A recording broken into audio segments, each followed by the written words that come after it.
پنجاب پاکستان کے شہر خانے وال میں قائم government special education school for deaf میں اسپیشل پرسنز ڈپارٹمنٹ کے تحت 1 دسمبر کو سیشن کا انعقاد کیا گیا، جس میں اسکول پرنسپل، ٹیچرز اور اسٹوڈنٹس نے بھی شرکت کی۔ FGRF کے صوبائی ذمہ دار نے سنت و بھرا بیان کرتے ہوئے اسٹوڈنٹس کو والدین اور اساتذہ کا ادب و احترام کرنے، نمازوں کی پابندی کرنے، علم دین سیکھنے اور دعوت اسلامی کے دینی ماحول سے وابستہ ہونے کی ترغیب دلائی۔ اسپیشل پرسنز ڈپارٹمنٹ کے ذمہ دار نے بیان کی اشاروں کی زبان میں ترجمانی بھی کی۔ اسکول پرنسپل نے دعوت اسلامی کی دینی و فلاحی خدمات کو سراہتے ہوئے مدنی خبروں کو اپنے تاثرات بھی دیے۔ میں انتہائی مشکور ہوں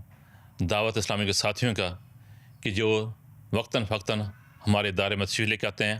اور ہمارے اسپیشل بچوں کو قرآن و سنت کی تبلیغ کرتے ہیں اور روشناس کرتے ہیں کہ آپ دینی تعلیم کے ساتھ دنیاوی تعلیم جس لحاظ سے حاصل کرتے ہیں اسی لحاظ سے دینی تعلیم حاصل کریں، اس پر عمل پیرا ہوں تاکہ آپ کو دنیا بھی سنورے اور آخرت میں سنورے۔ آخر میں اسلامی بھائیوں نے اسکول پرنسپل کو مکتبۃ المدنی کی کتاب تحفے میں پیش کی۔ دوسری جانب کراچی سندھ پاکستان کے علاقے کورنگی میں 21 نومبر کو اسپیشل پرسنز ڈپارٹمنٹ کے اسلامی بھائیوں نے ایک نابینا اسلامی بھائی محمد آصف کے گھر جا کر ان کی عیادت کی اور صحت یابی کے لیے دعا بھی کروائی۔ نیز اسلامی بھائیوں نے ایک اور ڈیو اسلامی بھائی محمد ذیشان کے گھر جا کر ان کی بھی عیادت کی اور دعائے صحت کرواتے ہوئے انہیں اور ان کے اہل خانوں کو نیکی کی دعوت پیش کی، جبکہ اسلامی بھائیوں نے کورنگی میں ہی دیگر اسپیشل پرسن سے بھی ملاقات کی اور انہیں نیکی کی دعوت پیش کرتے ہوئے نمازوں کی پابندی کرنے، علم دین سیکھنے اور دعوت اسلامی کے دینی ماحول سے وابستہ ہونے کی ترغیب دلائی۔